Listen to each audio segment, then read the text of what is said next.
গান শোনা হারাম। যদি কোরআন শরীফের মধ্যে গান বাজনা হারাম থাকে, কোরআন কারীমের কোথায় গানকে হারাম করা হয়েছে সে পায় নাই। সূরা লোকমানে আল্লাহ বলেছেন, অধিকাংশ সময় গান বাদ্য আল্লাহ সুবহানাহু ওয়া তাআলার কাছ থেকে মানুষকে দূরে সরিয়ে নেয়। এই কারণে নবী সাল্লাল্লাহু আলাইহি সাল্লাম নিষেধ করেছেন। যখন নাকি কেউ বলে যে গান বাদ্য হারাম, এটা হুজুররা কোথায় পাইছে? বাংলাদেশের অনেক বাউল শিল্পী এই কথাগুলোই বলে কোরআন হাদিসের মধ্যে নাই গান জানে হারাম। আপনারা চারজন আলেমের বক্তব্য শুনলে বুঝতে পারবেন গান বাজনা জানে হারাম। চারজন আলেমের বক্তব্য আপনাদের সামনে উপস্থিত করতেছি আমার ভিডিওর স্ক্রিনে, এখন থেকে দেখতে থাকুন। কোরআন কারীমের কোথায় গানকে হারাম করা হয়েছে সে পায় নাই। সূরা লোকমানে আল্লাহ বলেছেন, ওয়ামিনান নাসি মাইয়াশতারি লাহওয়াল হাদিস লিয়ুদিল্লা আন সাবিলিল্লাহি বিগাইরি ইলম ওয়া ইয়াত্তাখিযাহা হুজুয়া।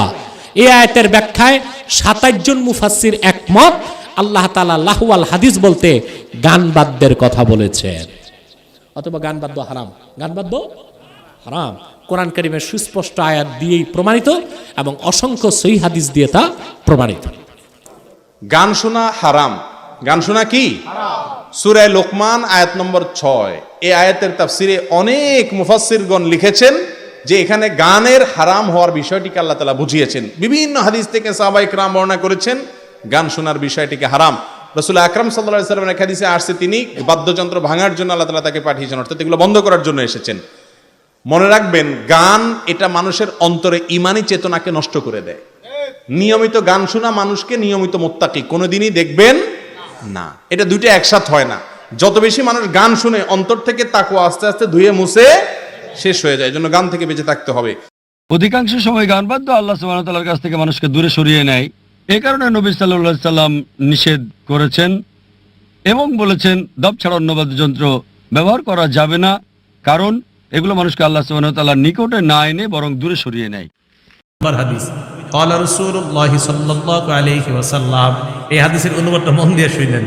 লাকুনান্না মিন উম্মতি আকওয়াম, আমার উম্মতের মধ্যে এমন অনেক সম্প্রদায় বের হবে ইয়াস্তাহিল্লুনাল হিররা ওয়াল হারিরা, যারা জিনা করাকে হালাল মনে করবে, ওয়াল হারিরা রেশমের পোশাক পরা হালাল মনে করবে, ওয়াল খামরা মদ পান করা হালাল মনে করবে, ওয়াল মাআজিফা, মাআজিফের অনুবাদ করবনি ঢোল তবলা গান বাদ্যকে হালাল মনে করবে। শুধু তাই নয়, বলবে আমি এমন কোনো কিতাব বাকি নাই, সব পড়ছি, পড়ার পর কোথাও পাই নাই ঢোল তবলা হারাম। তাহলে বুখারীর এই হাদিসটা কই? কিতাবটা সব পড়ছেন, এটা পড়েন নাই?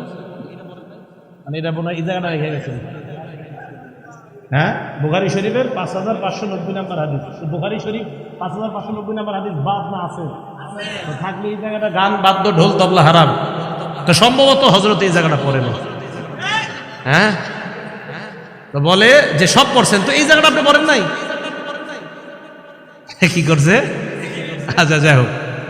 তাহলে যখন নাকি কেউ বলে যে গান বাদ্য হারাম, এটা হুজুররা কোথায় পাইছে, এই কথা বলার পরে নবীজির কথার উপর আমাদের ঈমান বেড়ে যায়, কারণ আমাদের নবীজি বলছে একটা সময় মানুষ গান বাদ্যকে হালাল মনে করবে। তাহলে এইগুলা কি ভবিষ্যতে হবে না চলতেছে? চলতেছে। আল্লাহ বুঝার তৌফিক দান করেন। আজকে যারা ভিডিওটা দেখতেছেন, আপনাদের কাছে অনুরোধ, বাংলাদেশে যারা বাউল শিল্পী তাদের কাছে ভিডিওটা শেয়ার করে তাদের কাছে পৌঁছাই দেন। তারা যদি এই ভিডিওটা দেখে আর কপালের মধ্যে যদি আল্লাহ তাআলা হেদায়েত রেখে থাকে তাহলে হেদায়েত পাবে। স্পষ্টভাবে বলে দিছে গান বাজনা কি হারাম।